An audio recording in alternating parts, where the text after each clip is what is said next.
welcome to the new game in town.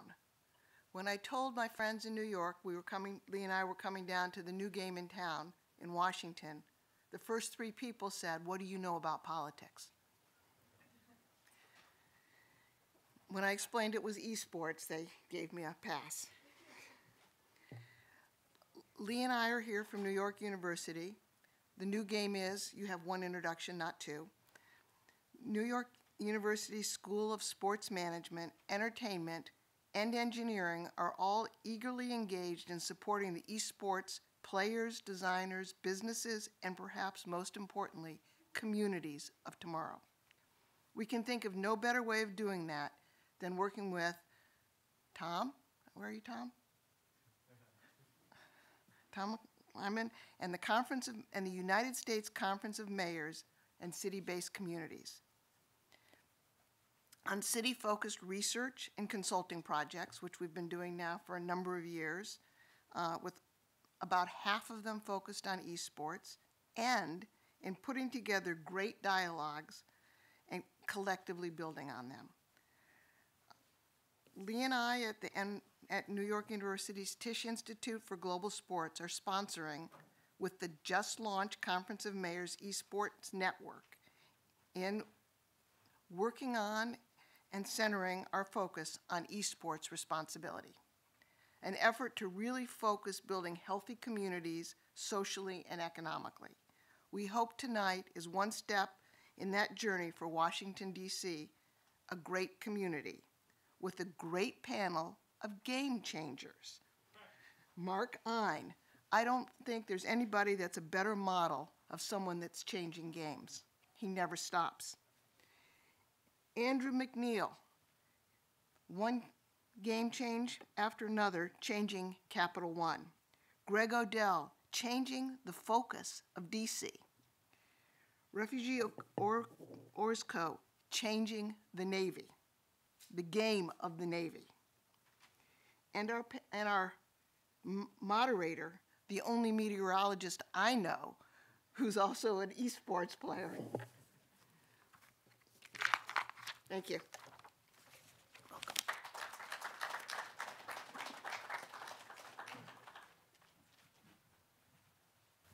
Good evening, everybody.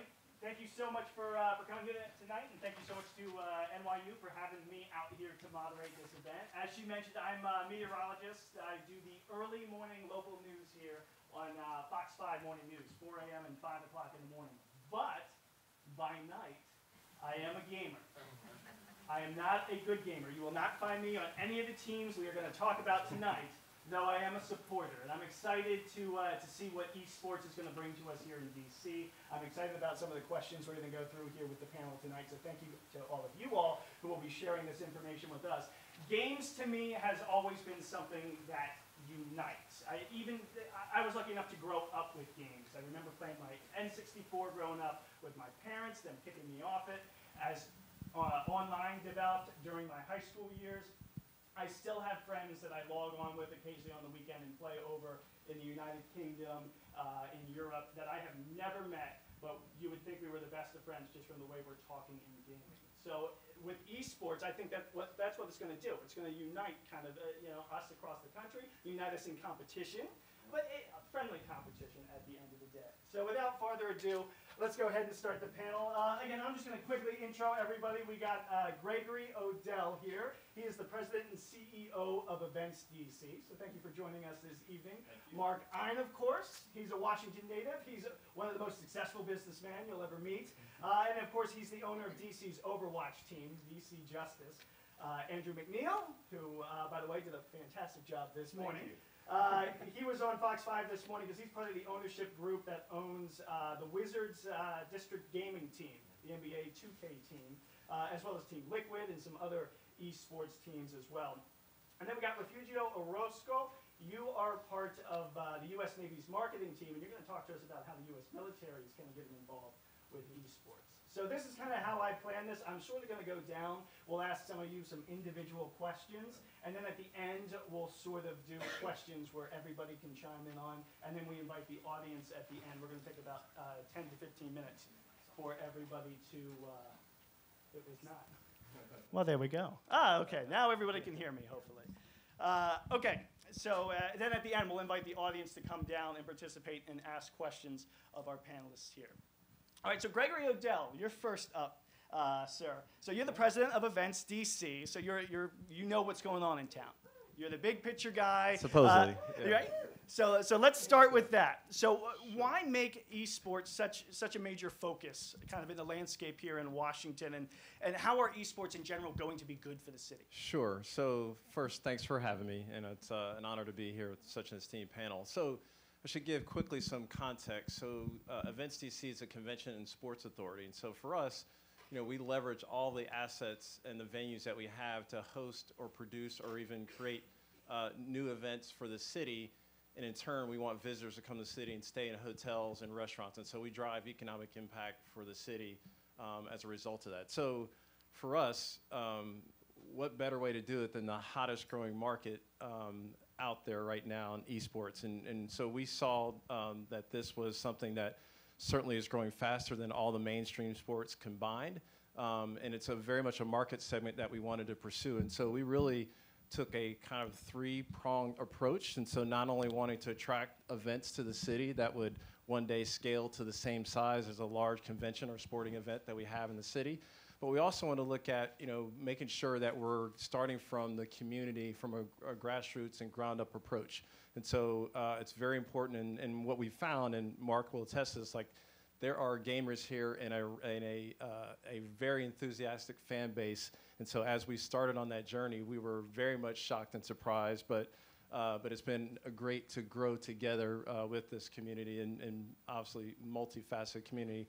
And then lastly, we wanted to make sure as a destination that we put our stake in the ground and that the world knew we were really serious about pursuing esports. And so we've been fortunate to team with some of our partners here and go on this journey with them, whether we've sponsored or partnered with either Mark or obviously with Monumental Sports as well. So that's been part of it, but also making sure that our community experiences that. And so they've been kind enough to have these amazing players that are world-renowned also spend time with our community. So it's very important that we focus on all three aspects. And we see this as exponential growth for the city. So kind of sticking with that theme then, what is your vision for that growth? You mentioned the potential for conventions and big gaming tournaments here. What's your vision there? Right. So our vision is, first and foremost, we see that we will scale up on esports events and, again, akin to all the major sports activities or even conventions that we have coming to the city, that we will see event activity grow to the point that visitors are coming here and driving significant economic benefits for the city, just as any other sporting event or hospitality or conventions and meetings. But additionally, we also want to focus on it about the ecosystem itself. So not just about events, but also for jobs and creating opportunities for district residents as well. And as esports continues to grow, everything new has its own challenges. It presents its own opportunities. Sure. Esports is going to be no different. Something new in a big city like Washington, which is kind of established and used to doing things a certain way, something new can be sort of scary to them. You know what I mean? What kind of challenges do you think we'll face as we go down this road? And what sort of opportunities will esports present to the city? Sure. So there are a lot of them, but I think we're all learning as we go. So first and foremost, I think it is, we're seeing it's a slower process to convert from the online experience to the live events. And so the build it and they will come doesn't necessarily work that quickly. And so we're seeing that process happen.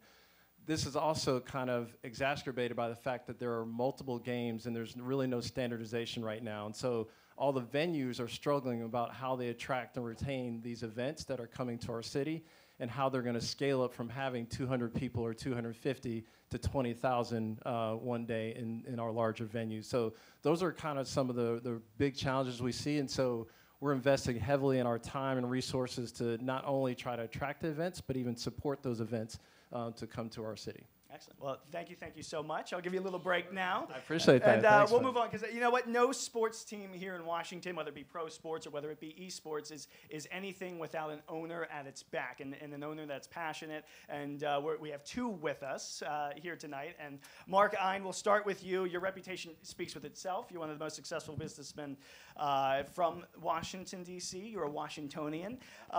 So first off, I was privileged to spend the day with your team, the Washington Justice. They were were a fantastic group. And honestly, it was an honor to spend the day with them. I was thrilled with your practice facility. Yes. It looks fantastic. And we're hoping you bring a nice championship to us here in DC this year. Yeah. So what made you decide personally to get involved in esports? Yeah, so thank you for the introduction. Thank you for hosting us, Tom. Thanks for your support with the Council of Mayors. They've been focused on esports for a while, so it's a real pleasure to be here with everyone. So I've invested in a lot of different companies and different businesses, but in sports particularly, in the tennis business, and then I'm just a general sports fan, and I follow sports. And if you follow sports, and you're looking at all to the future, you have to be paying attention to esports. The numbers are staggering. 2.6 billion people on the planet play video games. Already the viewership numbers for esports are staggering. They're getting close to the major sports leagues, actually. And so if you're paying attention, it hits your radar screen. And then why would I want to do it? So there was a few things. My reason for all sports that we get involved in is I actually believed, and you said it a bit in your introduction, I just think sports has a unique ability to bring people together, both actually on a global scale between societies and within societies. I think sports and music are the two things that do it. And so for the last 12 years, we've had a professional tennis team, and we won 6 championships and set all these records, and people say, what's your best memory? And my best memory of all of that is literally just looking around the stands and seeing families and friends and colleagues come together and be together, and a whole crowd of people coming together who otherwise would never be together. And I just think we live in a world where that's never been more important, and sports has a unique ability to do that. I actually wrote a blog post for the World Economic Forum last year called The Uniquely Unifying Power of Sports. So that's like my motivation. This is not really my day job, but it's like, so you have to have a real passion, and my passion comes from bringing people together through sports. From a business perspective, esports reminds me a lot of the internet in the early days. There was a point, and I've been a technology investor, where the audiences were on the internet, but they weren't yet advertising on it, and they weren't yet shopping on it. But you could see it, that it was inevitable, that it was the future. It just took people out to adapt. Well, that's where esports is now. If you compare the size of the esports viewing audiences with the monetization of it, both sponsorships and media rights and even ticket sales, it's a really small fraction when you compare it to the other leagues. And that's just because it's new. It's a lot easier to just do what you've been doing than try something new. And to me, it's just inevitable that over time, as we continue to deliver these big audiences, the economics will flow. So I thought from a business perspective, it was interesting. And then lastly, it's just, I love being involved in new things. This is the future. I always tell people that esports, to my contemporaries, esports is the biggest thing in the world that people over 30 don't even know exists. And then when you explain to them what it is, they can't even understand why it exists. Why am I watching people play video games? That's absurd. And I'm like, why are you watching someone play poker, which is pretty popular? Why are you watching someone bowl? I like actually watching golf on TV, but you could imagine someone saying, why are you watching someone play golf? And if you come to an esports event, and I would highly encourage you all to come to one of the Justice matches. We're starting our first weekend this weekend, and we're going to have 2,000 people at the Anthem. And it's going to be insane. And you're going to come. We had watch parties last year where 400 people came. And I brought people who didn't know anything about esports. And they were so blown away by the energy and passion. And actually, even if you can't figure out what's going on in the game, it's not hard to you were there, Greg, right? It's unbelievable. And especially for, looking at it. Yeah, well, and I only understand a little bit better. But it's really exciting. And I would really encourage you, before you kind of make the judgment, to go see it, because when you see it, you believe it. And so I would say, I tell people, it's like if you're over 30, it's like there's this entire world of under 30, which is this is what they're doing. I mean, this is where they are. This is how they're spending time. It's like you lift a trap door in a world you're living in that this isn't a thing. And under it, there's just hundreds of millions of people totally immersed in this. And so to me, it's just fascinating, and to have a chance to be involved in it was something that I thought would be a great experience, and it has been. The last thing I would just say uniquely, and it's important if you're thinking about the world of esports, is our league, the Overwatch League. I mean, NBA 2K is starting to do a little bit of this, but the Overwatch League is the first one that they're taking the traditional city-based sports model and bringing it to esports. So traditionally esports, which has had big audiences, is more a tournament structure, and you all go to a location and you play, and that's what it is. We're actually adapting city-based sports. So if you come to the Anthem Saturday at 7 o'clock, we'll be playing the Paris Eternal, and on Sunday we'll be playing the London Spitfire, and at 3 and 5 you'll see Philly playing Boston and New York playing Houston and maybe a couple Chinese cities. So it's like traditional sports model coming to esports. And to me, if it wasn't for that, I probably wouldn't have done it. But I'm a deep believer, again, in the ability of sports to bring people together to represent a community. And that was the structure of this league that got me interested. So that was my next question to you, actually, was it why an Overwatch League in particular? And was it, so it was that city structure? Yeah. Because I've seen it. And we have the World Team Tennis team where it's the same thing. It's like tennis is traditionally a tournament structure, but World Team Tennis is a team structure representing team. And I always say that the amount of people who want to watch a tennis match in Washington is this. The amount of people that want to watch Washington beat New York in anything is this, right? And it's true. So we used it as an on-ramp to tennis. And now we own the City Open too, which is more traditional. Uniquely, when you put the team city-based sports model, it appeals to just a much wider audience. And that's our goal with the Justices. The gamers love us. They're super into it. They're coming out in force. I mean, they're fanatical about us. Our goal, though, is to use this team and the city-based structure as an on-ramp to esports to make it accessible and understandable to a whole much bigger audience. And so, yeah, that's why we liked Overwatch. And then it just has the backing of Activision Blizzard, which is the biggest video game company. And the team they hired to run the league are all people who worked at the NFL, the NBA. I mean, it's a world-class team who's actually driving unbelievable amount of sponsor and media revenue from blue chip companies because they're really, really good at what they do.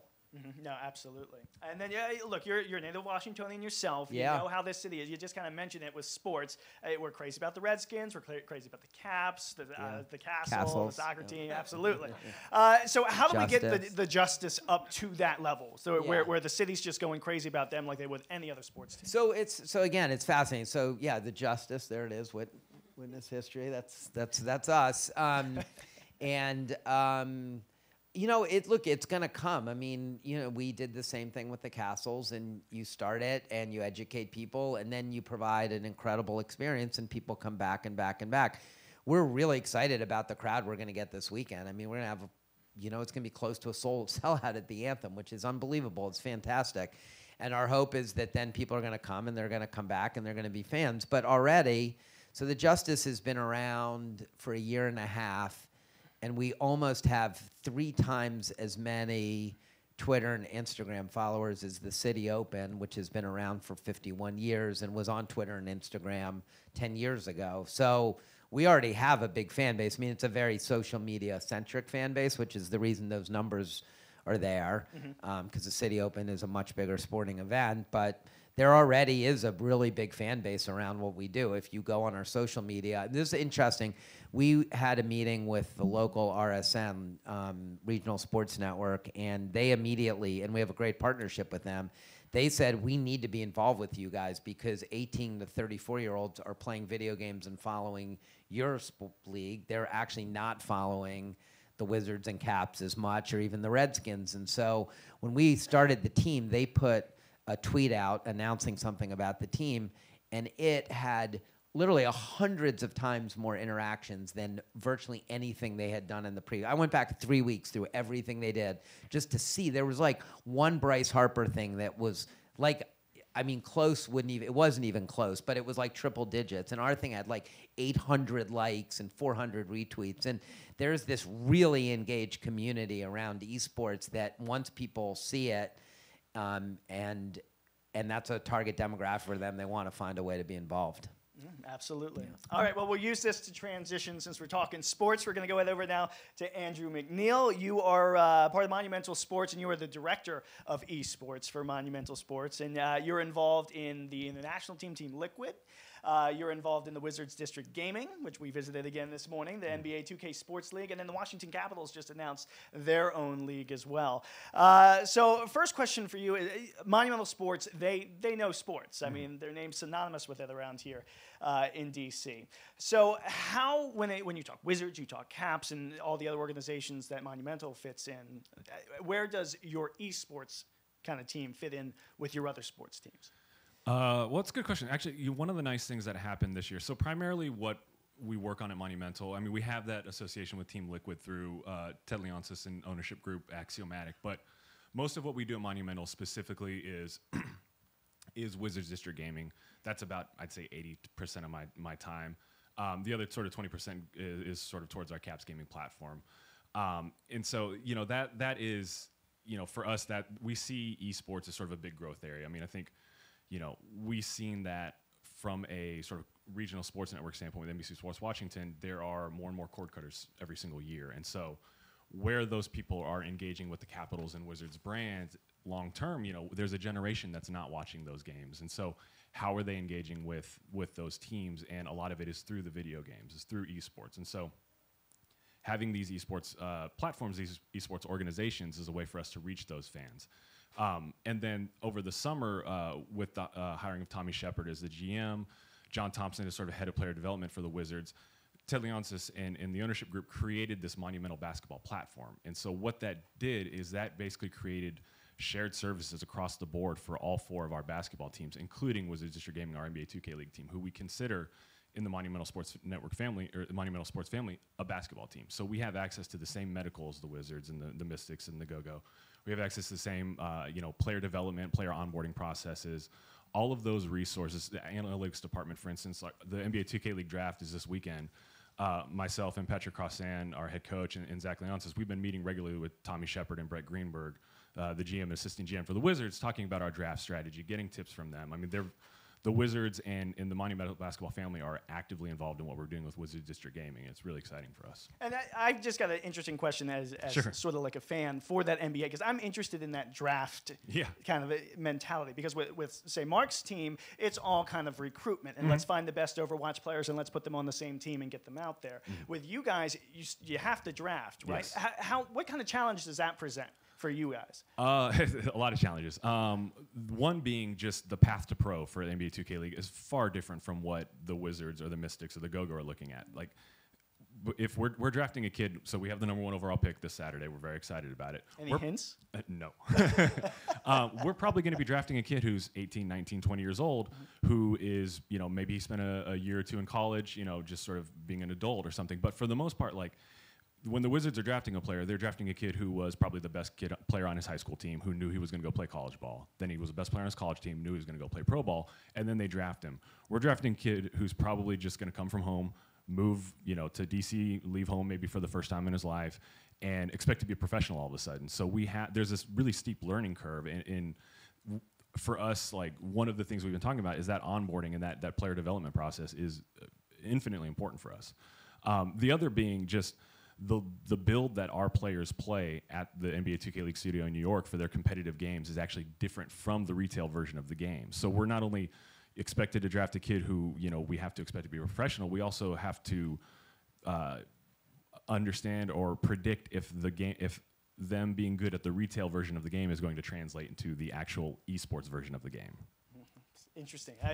That fascinates me. It really does. The other thing that stands out about Monumental in particular is that you guys have access to this gorgeous arena. You guys, Capital One Arena. How do you see esports evolving? Are we talking maybe sometime down the line trying to fill that up for big esports events? I mean, I hope so. I think there are a few events around the world and on the esports calendar that can realistically fill up an arena like Capital One Arena. I mean, for the most part, esports events, especially like a local level, are going to be in the 200 to 500 to 1,000 to 2,000 for sort of homestand models where it's only a handful of events. But if we're talking like a regular season, like if we were playing all 16 of our games, Wizards District games at home, we wouldn't expect to fill up anything close to that.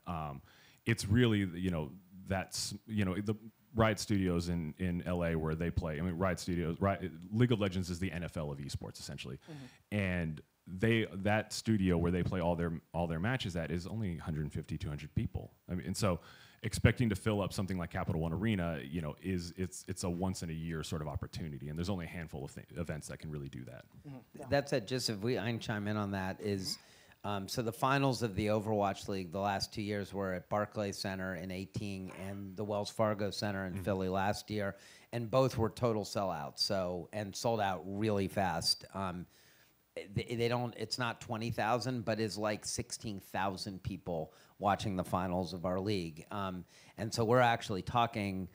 We're trying to get the finals in DC, and that match would be at the Capital One Arena. That's the only place it would be. So we're hopeful that at some point we can actually bring that to DC. But as representing cities and mayors, like, you can imagine the economic development opportunities of bringing those kind of really big scale events to your market. No, absolutely, absolutely. And then, Andrew, back to you. For getting fans from, say, like, if you're an everyday basketball fan, you go to your Wizards games, is there some sort of push within maybe the concourse area to bring people over to esports and say, hey, you know, when the Wizards are done, guess what? We got this online team that you guys can support. Yeah, actually, we actually do have an activation in Capital One Arena, the Leidos Gaming Wall, where we actually do have NHL 20 and NBA 2K20 set up for fans to play for sort of the first 3 quarters of Wizards game and first couple periods of Capitals games. And we've got that staffed with esports staff to kind of meet with, you know, kids and parents and talk to them about gaming and esports. We actually have a timeline of sort of Monumental's forays into esports up there as well. All right, well, fantastic. Thank you so much. And then we're going to go on to our final guest. I'm going to make sure I get your name right. Refugio Orozco? Yes. All right, perfect. So you are with the U.S. Navy. You're part of their marketing team. And, Yes. And you are getting involved in esports. Why, I guess, is the number one question. Yeah. Well, thank you for having me. Yeah, so I came over from the Army actually fairly recently, about 2 weeks ago. So I was on the Army marketing team to begin with. And what we do at our command, or the installation command level, is we provide recreational activities for service members. So we like to call that inward-facing type of events, and then you have outward-facing commands that focus on things outside of an installation. So whenever we started taking a look at recreational activities on an installation level, we found that we had comfortable environments for service members when it came to like basketball, football, you know, different venues like that, but we didn't really have anything for esports or gaming. So back in 2015, we started exploring and then started seeing all the success outside, outward facing, and said, we really need to get into this and provide this type of service for our service members. So we started partnering with outside companies and industries and learning from the successes that they had to provide, you know, gaming events. So we just started building a really truly grassroots effort for these service members to battle things that, you know, they have morale boosting programs building that for them. So, you know, we found so much success with putting on these smaller scale tournaments. We were having trouble getting service members out of their barracks to come to different events. When we started putting on events across different installations, I mean, we had soldiers flying to different cities to attend esports tournaments. So it was really interesting seeing from that perspective, you know, having a hard time getting them to go across the street. But when we put an esports event on, they were taking leave and flying on their own to different garrisons and installations across the world. So it was really eye-opening to us. Just a kind of another case of video games uniting, sort of Definitely, in that way. definitely. So in your opinion, then, what are some similarities there, or some links, if you will, between esports and the various branches of the U.S. military that's sort of attractive to you? Yeah, so I think it's similar to what they were discussing as far as building that sense of community, because you'll see the Army-Navy football game, you know, and ultimately, you know, we want to build some type of battle of the branches for bragging rights. But even on a, you know, larger scale like that, there's opportunities for smaller scale when you have different units playing against each other from different areas, and it expands beyond, you know, just Navy installations or Army installations. I mean, you can break it all the way down to units playing each other on a local level, and then, you know, battling their way up to some culminating event. And then, you know, once they win their branch, then they play against each other. So we've had a lot of success building those types of programs in esports in particular. So let's talk about the future, because look, DC area, we are full of bases. We Yeah. got Navy bases, Army bases, Air Yeah. Force bases, all over the place Yes. here. What are some of the local events that maybe we can look forward to as this continues to grow? Yeah, so what we did is we built a 12 location event with Street Fighter V to start off with, just to kind of learn the ropes, bringing in commercial industry companies to actually put on the event, put on live broadcasts and things like that. So we've learned that we need to focus on our infrastructure, right, to make sure we have internet in place and things like that to actually, I know you're laughing, it sounds like you ran into that, but we're building that infrastructure. So locally what we've done is we actually worked at the DC Armory to put on one of these events, and we actually had a successful event there, putting on a Street Fighter activation. And again, that's one of those things where trial and error really came into play, but we're definitely looking to expand that now on the Navy side, and see which partners and which titles to focus on, because what we're finding is it's not necessarily getting them there or now the buzz going on. It's actually finding which titles make sense to put on a quality event. So that's more of the challenge versus locally driving interest. But we're definitely looking to, we have a few things we can't announce, but we're definitely looking to put on a couple of events coming up really soon. Our doors are always open for you at the Armory. You're welcome back. Thank you, appreciate that. And then how would you, we got all these great esports professional teams Yeah. here popping up. How would you like to see the connection build between the professional side of things and the military side of things locally? Yeah, so what we've done is we've actually focused on the physical elements of gaming, or what esports brings, because obviously we want our force to be ready and resilient at any time. So we found a deep connection between what esports professionals are doing and from the physical training aspect, and what the military and the service members need to be held to that same standard. So we're seeing professional teams that are taking their physical training like to the highest level. So it's not drinking these sugary drinks and then crashing. It's actually like doing physical training, getting up on certain times and training, because we're finding that these esports athletes have to play for a long period of time.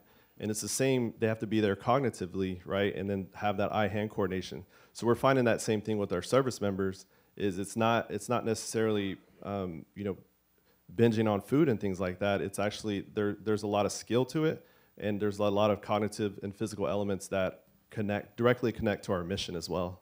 Excellent. If you don't mind, just to comment on that too, because the reason I kind of snuck in here 30 seconds before this started is we actually took our team, our players and coaches, and did Barry's boot camp today, because I'm actually a real believer that we want to use this platform to do good, and I do think there's a risk with the gaming culture that people do sit around and don't get out and don't do physical activity. And so we actually took our players and did, I don't know if you guys know Barry's boot camp, but it's a pretty intense workout that fortunately no one died in the process today.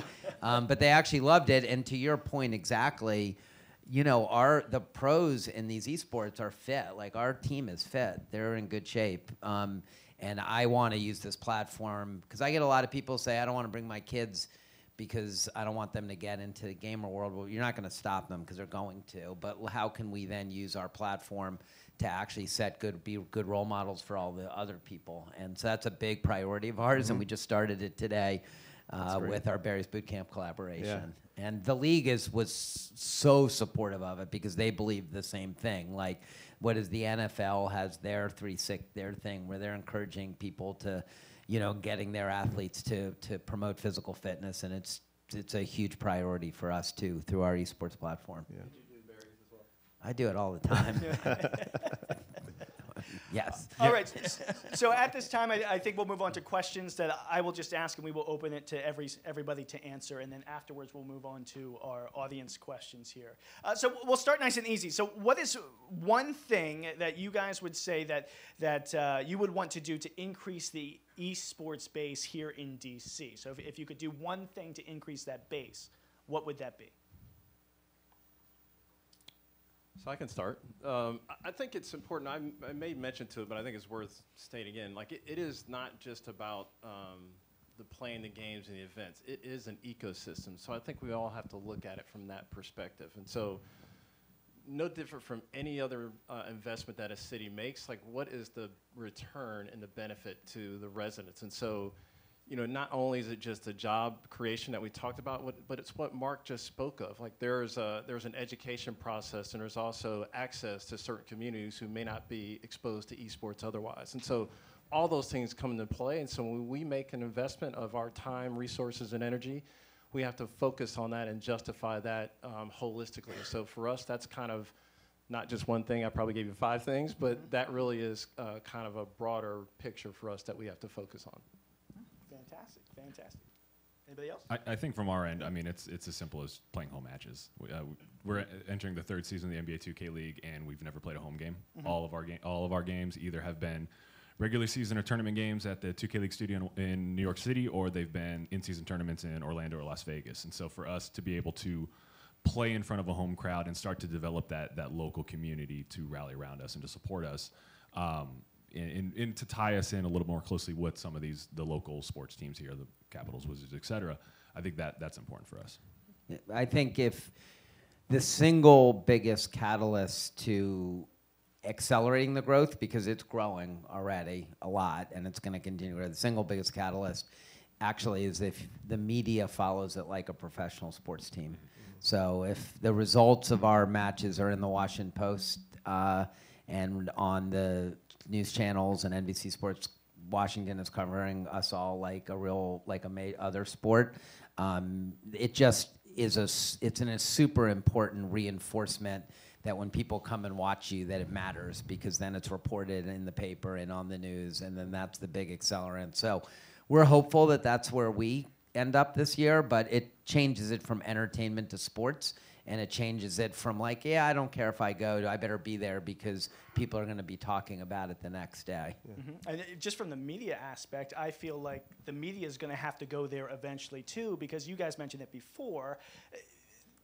People my age, people younger than me, are not watching local news. They're not watching local television. They're not watching local sports. They're going to Twitch TV. They're going online to get their gaming media. So they're all, I mean, this week and this weekend, every single TV network in town and major newspaper will cover some element of what we do, because to what you just said and what we've been saying, they want to reach that audience too, and they know that's where that audience is. So it's starting. It just, now the question is, are they going to cover our matches like they do cover every other sport? That would unlock a lot of growth.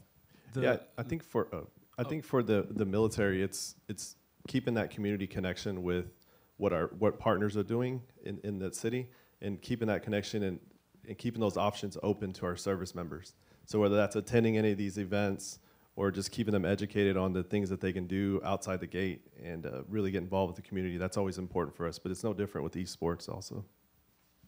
Excellent. Now, one thing, and this also comes from just me being a gamer myself. You mentioned League of Legends is big, Dota 2 is big, Overwatch is big. My concern, just having grown up from this, is that, you know, Overwatch is big now. What challenges do both of you all face in your ownership that as gaming trends change? Suddenly this game's not so popular anymore. It's going to be this game. How does that affect your business models going forward in esports? Would the justice ever change games, so to speak? Well, over time, that's the same. When we went into this, that was the single biggest risk. I mean, there's 2 things: is how fast the market adopts, and what's the business model, and how fast, as I was talking about, the economics follow the size of audience, how fast that happens. But really, the biggest thing is just you're betting on a single game. It's not like we own basketball in Washington the way the Wizards do. Right. We don't own esports. We own Overwatch. And then, as you said, there's a lot of other ones. So that's the single biggest risk. And that's one of the reasons that getting behind something that Activision Blizzard was putting so much effort into and had such a deep commitment from Bobby Kotick down was the reason we did it. That said, over time, you'll see us diversify the games we're in, because it's just for that reason. I mean, first of all, the same platform can be used to field teams and build businesses around other esports, so it just makes sense. But there's also the diversification of the risk as well. And I feel like it's a little less on the sports side of things, but are there challenges there as well? Yeah, I mean, it's definitely less of a risk for us. I mean, basketball's been around for 100 years or so, and even the NBA 2K franchise now has been around for 20 years and grows in popularity every single year. So I think we're a little less concerned with it tailing off, I guess you could say. I think we're just hoping for continued growth from that end. Mm-hmm. And another question based on something that was said earlier, and this also fascinates me, is that generational gap. Because my parents, they don't watch video games. They never played video games. Even my generation, I was that like bubble year where the internet was just kind of up and coming and online gaming was just going. And then there's everybody up and coming these days that everybody's played it, everybody's playing it.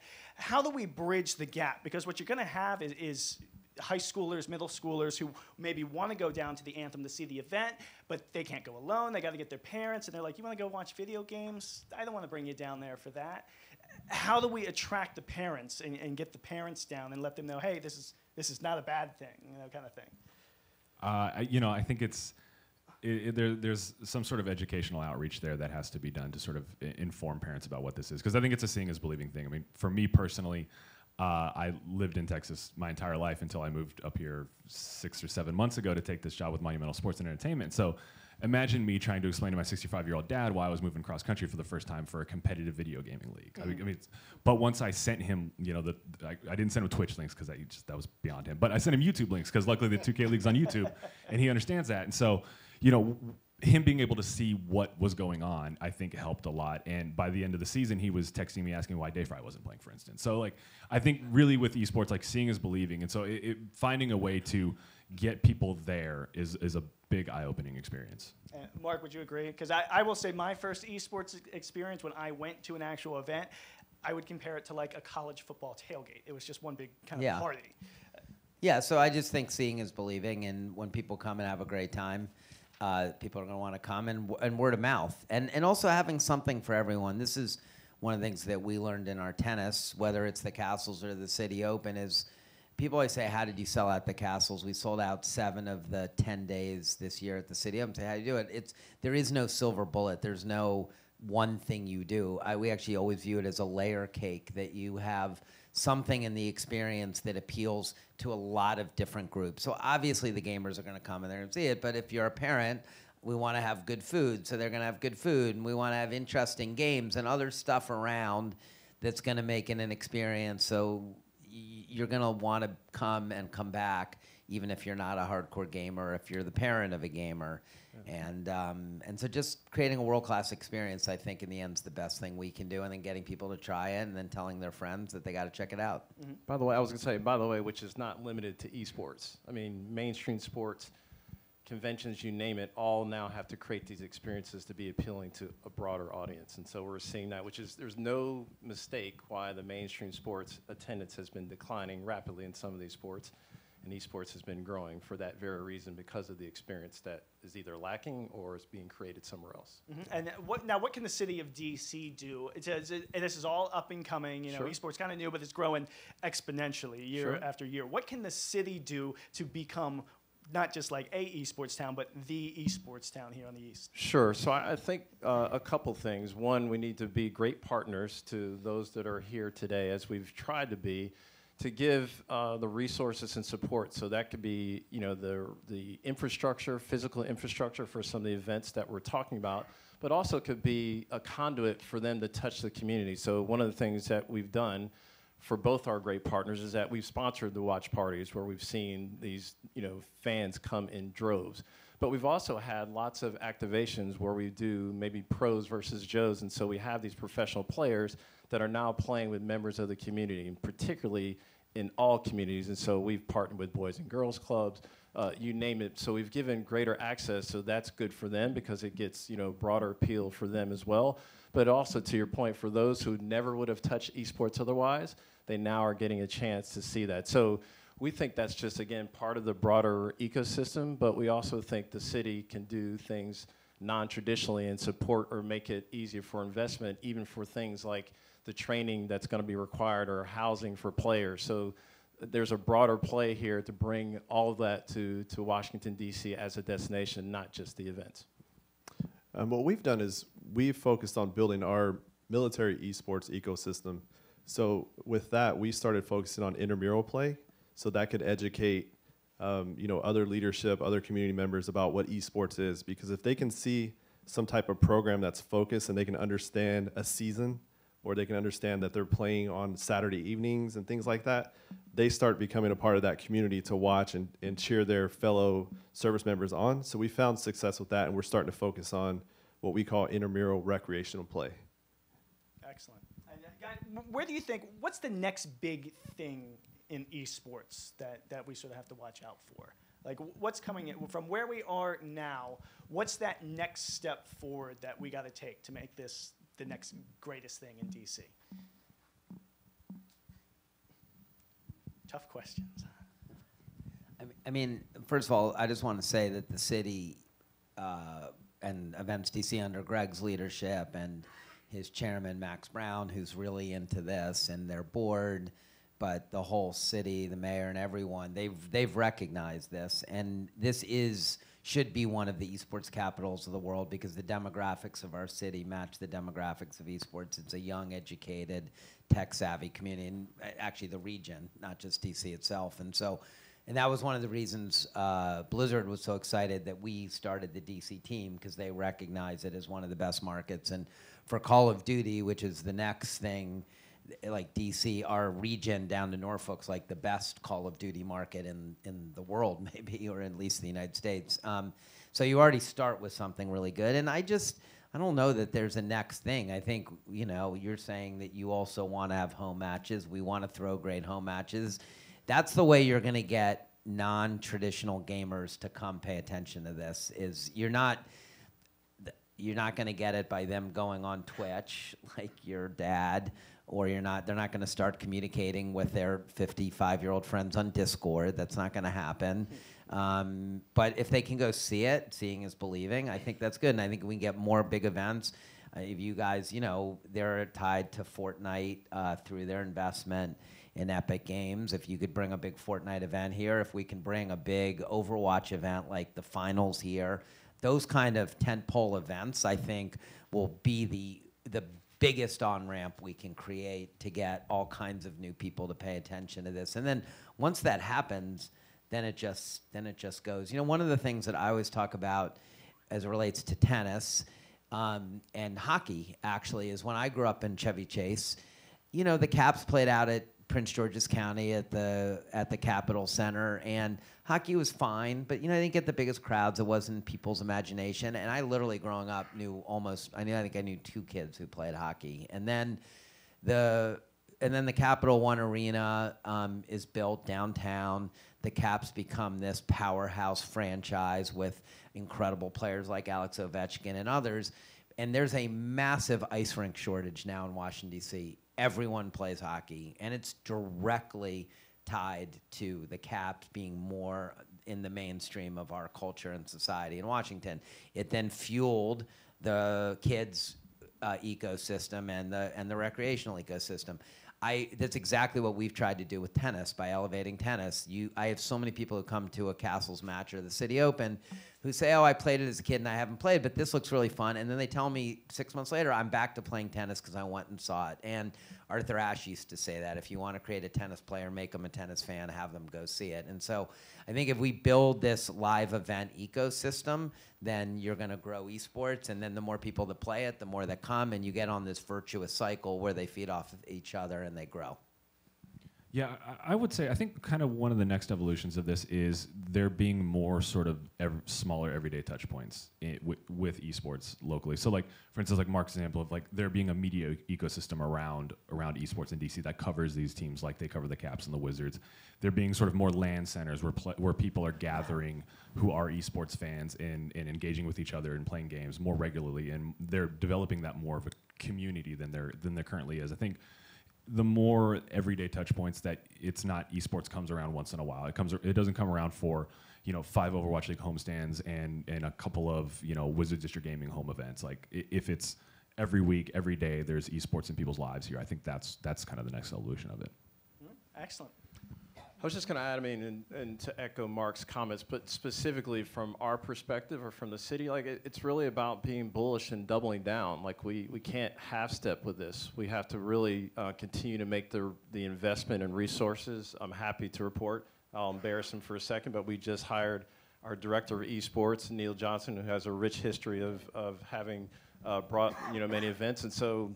He has high expectations on him, but we're excited. He already has a wonderful relationship with our colleague here. So, we've had a great team, and I look to Ashley Forrester, who heads our, part of our marketing efforts, who's been very aggressive, but, made key relationships for us to extend not just domestically, but internationally. Like this is, for us, we think is a huge deal, and so we need to act like it and continue to make that investment as a city. And if nothing else, make ourselves available to our partners to help them scale up the events to what we think can happen in the city.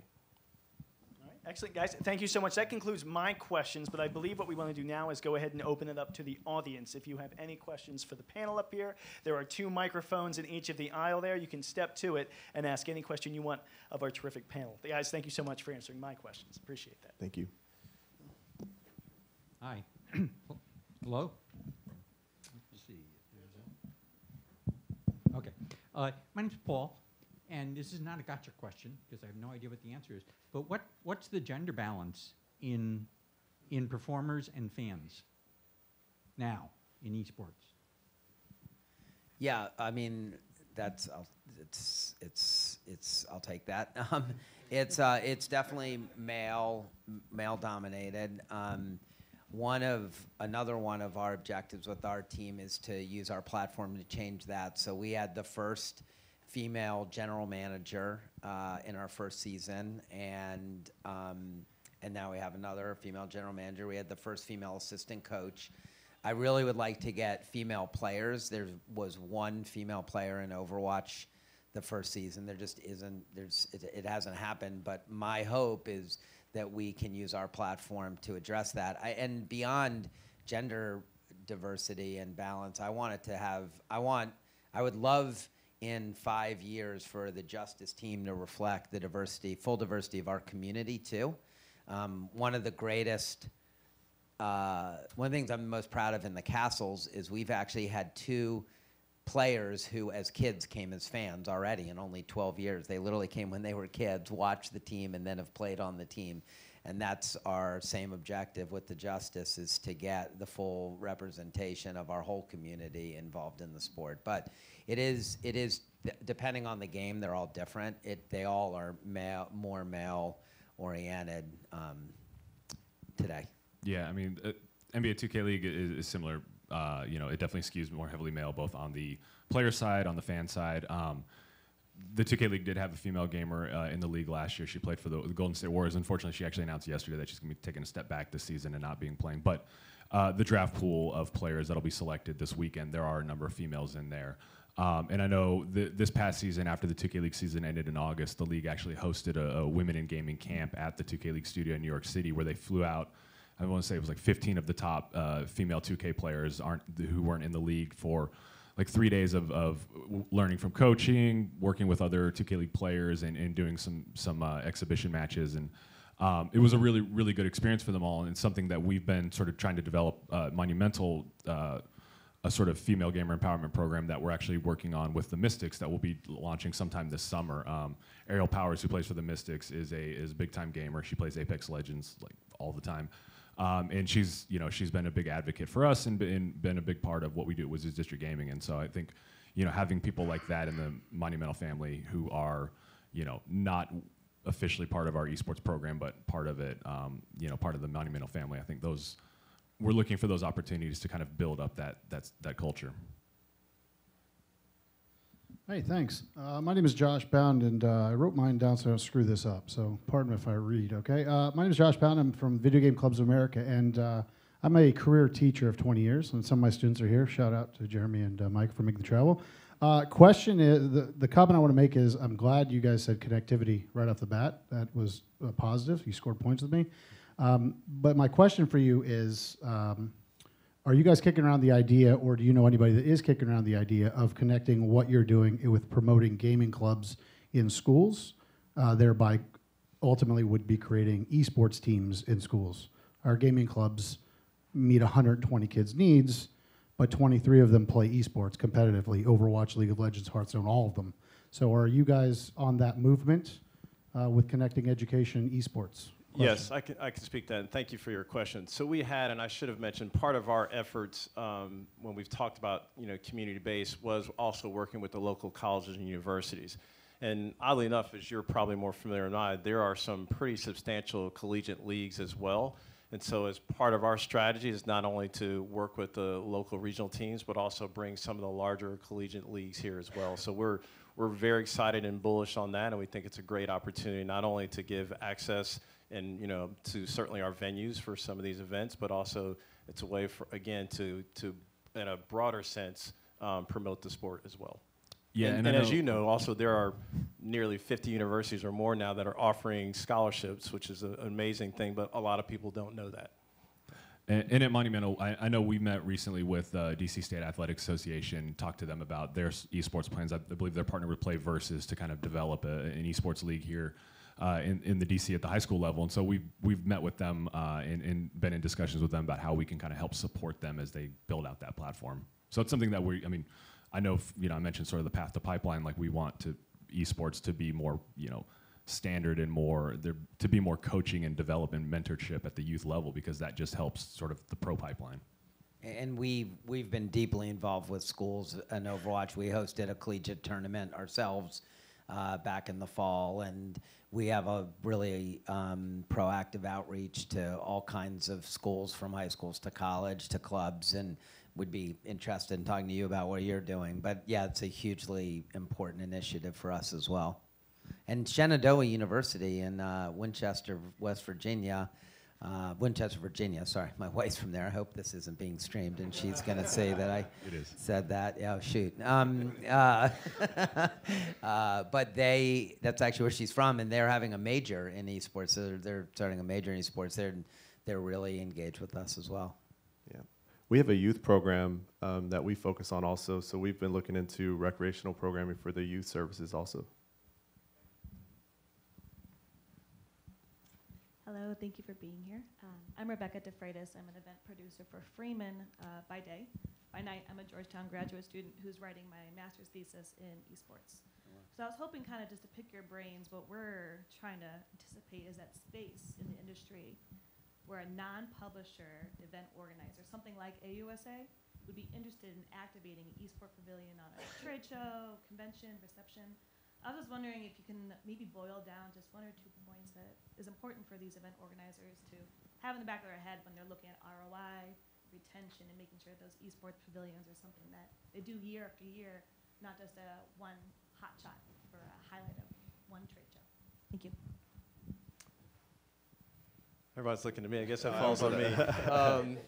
So the good news is, and I think Mark may have mentioned this in his comments, for us, DC is the perfect demographic, and that speaks across the board in all our event programming. So we've already had some pretty good success in co-locating some esports experiences in some of our shows. Now, most of those shows have skewed on the consumer side, where it's like an Awesome Con, which is our Comic-Con here, or even the auto show as an example. But we think, given the demographic of the attendees that are here and that are coming here, that there's more opportunity to do that. So we do think that will be an easy fit. And again, as we're talking about experience, and again, Mark made a great point when it involves music or other aspects, I think it's a natural fit. And for us, we're not only about hosting events at our venues, but we're also about creating content. And so one of the things that we're gonna focus on is that very thing in that intersection where we will be able to combine all types of experiences as well. Hopefully that answered your question. Yeah, I think also making sure that you're aligning with the right partners and really taking a hard look at infrastructure. Because we learned the hard way a lot of times. We thought because you're talking about different locations, certain locations we thought would fit that need, and there's nothing worse than showing up and it's not there. It's not to the capacity you need to be at. So it's really important to do your homework. And then like when we partnered at the Armory, we definitely looked into the network and different things like that. So it's really important to look at those baseline operations when you're considering where you're going to have your event to start with. Hey guys, my name is you guys hear me? Yeah. Yep. My name is Walter Swanson. I'm in strategic planning operations at Fort Detrick, U.S. Army Garrison Fort Detrick. Awesome. My question is, do you all see a day where everybody in the audience can have their own home team branded esports team? So let's say if you're from DC, from Dallas, from Atlanta, from Miami, you can have your own esports team and represent them, you know, kind of like on a national level, like we do our pro sports teams. You have it. Yeah. It's the Washington Justice. I actually, it actually is here today. You can imagine the day, like today, that, and I actually meant to wear, I thought I wasn't sure it was appropriate. I was going to bring my hat, but that's the model. I mean, that's when I talk about it. So we have Fanatics, who does the gear for most of the major leagues, basketball, baseball, hockey, is our merch provider. We have uniforms, we have gear. That's the whole thing. We are your home team. That's exactly what it is. You have a fan ready for you. I know. There you go. Please, WashingtonJustice.com. Do we have multiple branded teams, I guess, as far as city to city, or? Well, yeah, so that's the thing. So our league is amazing. The other thing about our league that's amazing is it's global league. So there's a team in Seoul, Shanghai, 3 other cities in China, Paris, London, Toronto, Vancouver, and then 11 U.S. cities. So there's Philly, New York, Boston, D.C., Atlanta, Houston, Dallas, L.A., San Francisco. I might be missing a couple. It's impressive that you. So yeah, I've done this once or twice. But that's the whole thing about it is, I'm serious, like, you're going to come see us play London, and they have uniforms and colors and mascots, and it looks like a professional sports team in every single respect. So I really would say, like, study that, and I'm sure they're going the same way with their thing, and other esports leagues are looking at it. I mean, it's not the normal way that gamers and esports people think about the world. It's just not the traditional way. Activision Blizzard believe this is the way. There's a Call of Duty league that also represents cities. If I'm betting, I think there's actually like a place for both, but I think this is going to be a big part of the future of esports. And I would just say, if you want, like, go to our website, go to our shop, follow us on social media, and you're going to feel like you're following any other sports team. Gotcha. And please be our fan. We would love to have you. We'd be honored to have you as our fan. All right, here we go. Thank All right, thanks.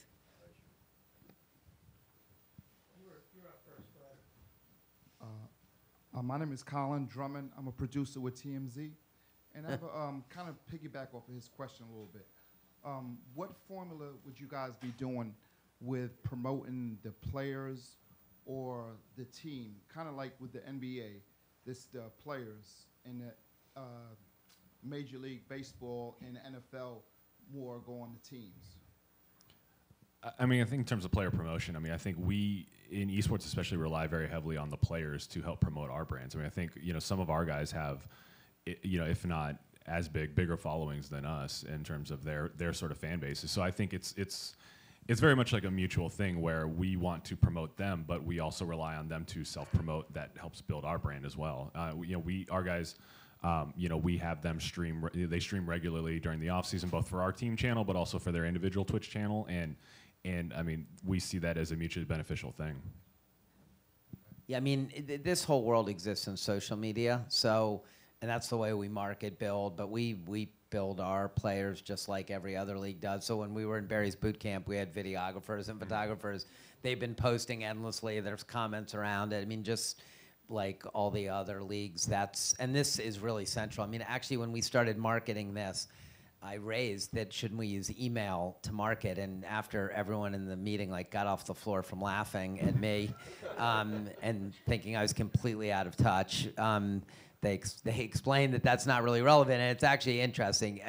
We're actually, again, to create an on-ramp and get to parents and stuff, we're actually building our email list, which is good, but our email list is like a couple thousand people, and we have like close to 50,000 Twitter and Instagram followers that by the end of the year will be 100,000. So that's where all the action takes place, and building the players into stars, just like if you're the Wizards and you're building up John Wall and Bradley Beal, and that's good for the Wizards and it's good for them, or Alex Ovechkin, it's the exact same thing.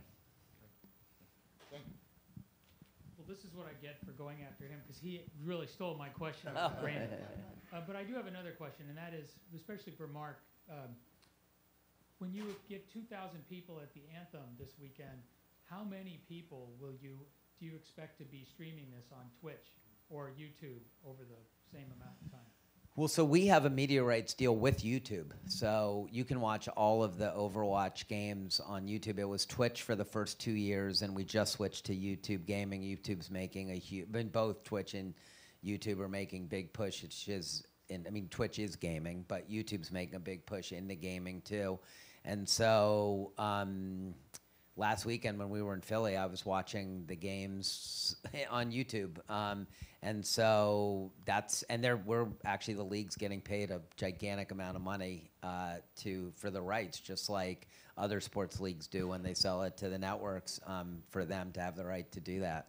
Are we talking millions of people watching or following on? Yeah, I mean, at any one point in time, it's hundreds of thousands, actually. So it's hundreds. It depends on the game and where it is and when it is. But, and for the finals, it's millions. But it's hundreds of thousands of simultaneous users. Is actually a pretty big number when you compare it to anything else that's going on. I mean, now like you compare it to, a game on NBC Sports, a Wizards or Caps game, it's honestly a lot more than that. But it's global. It's different. It's not local. It's everywhere. But there's big numbers.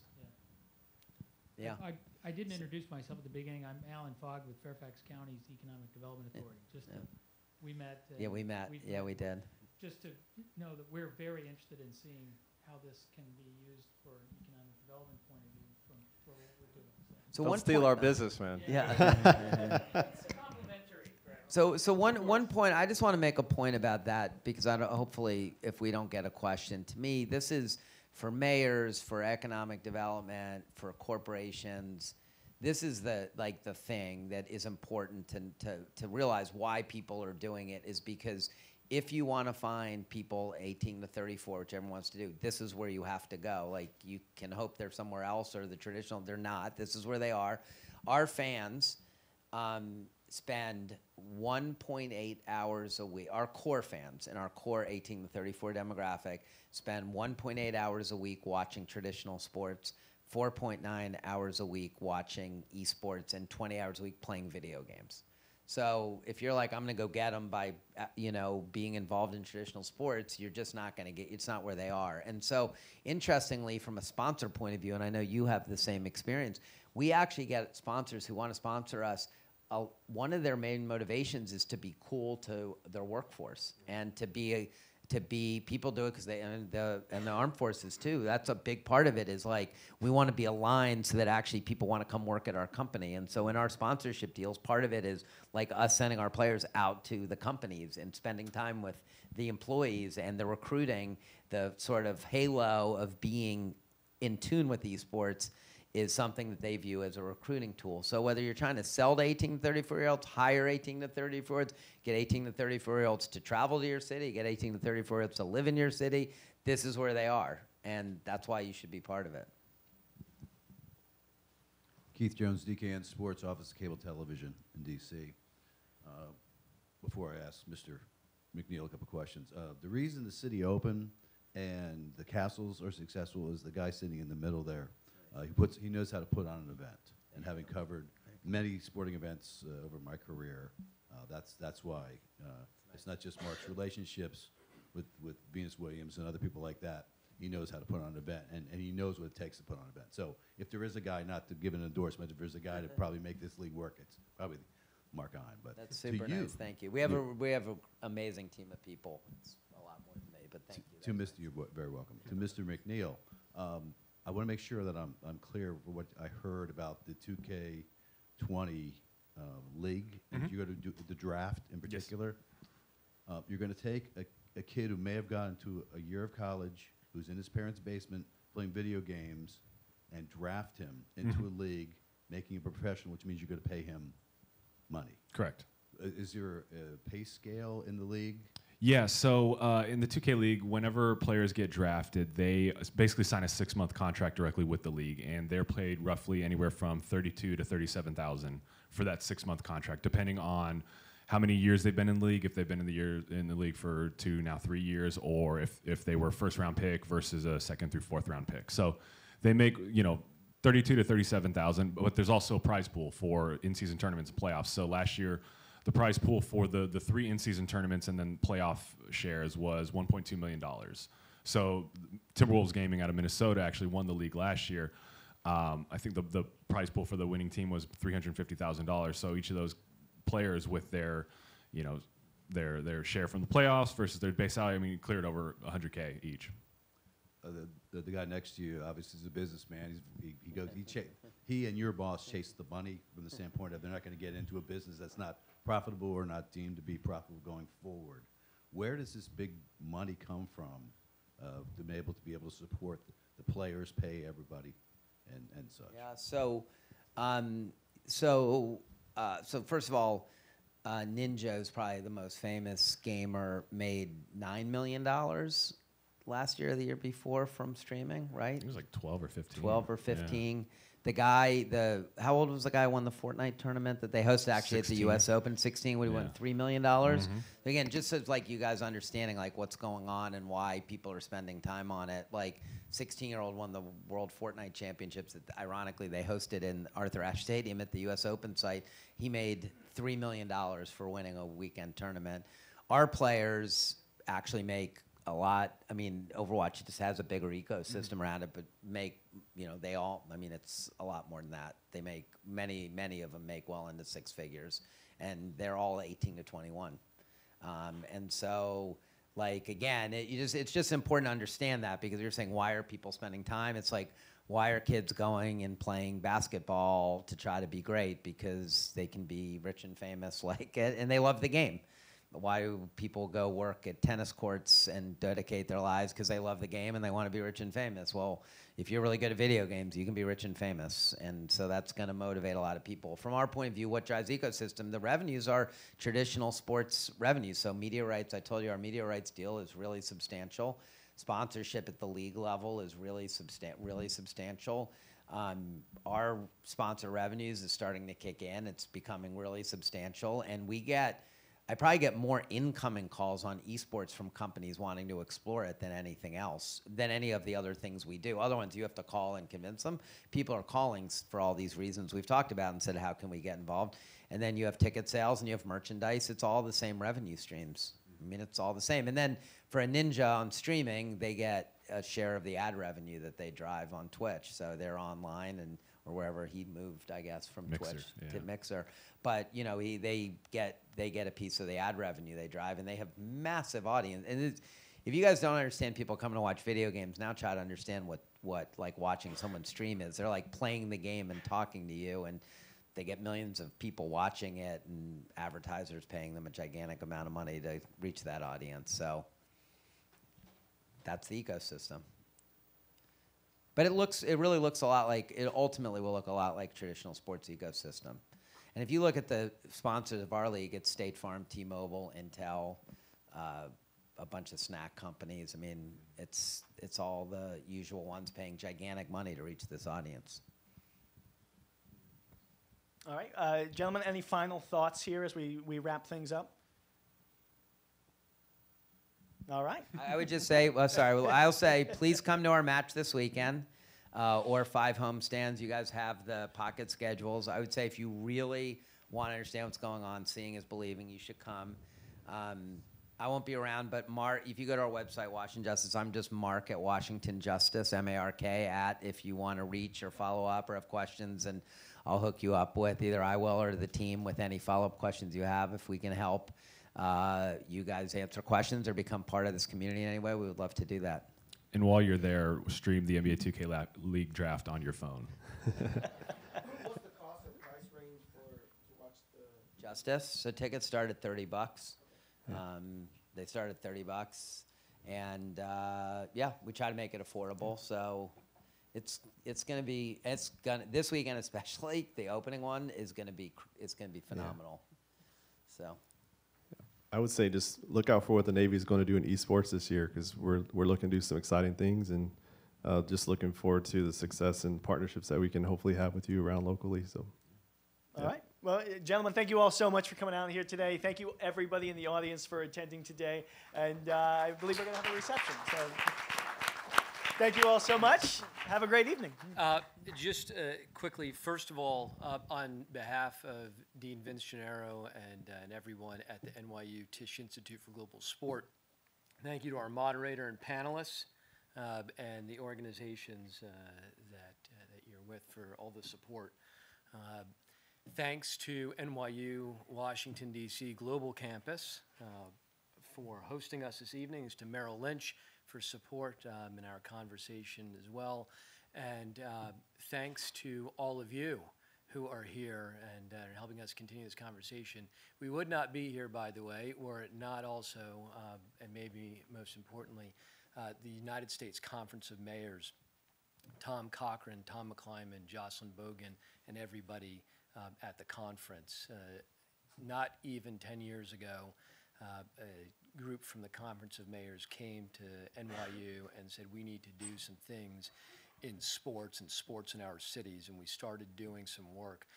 It's led to nearly 200 research and consulting projects in cities around the United States. And where we started out, we said, we know we need to look at more than just economic impact. We need to look at social impact too.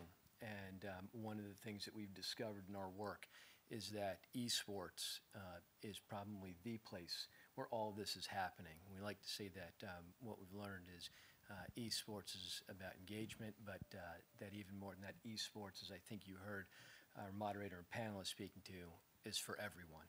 So with that, thank you and have a great night.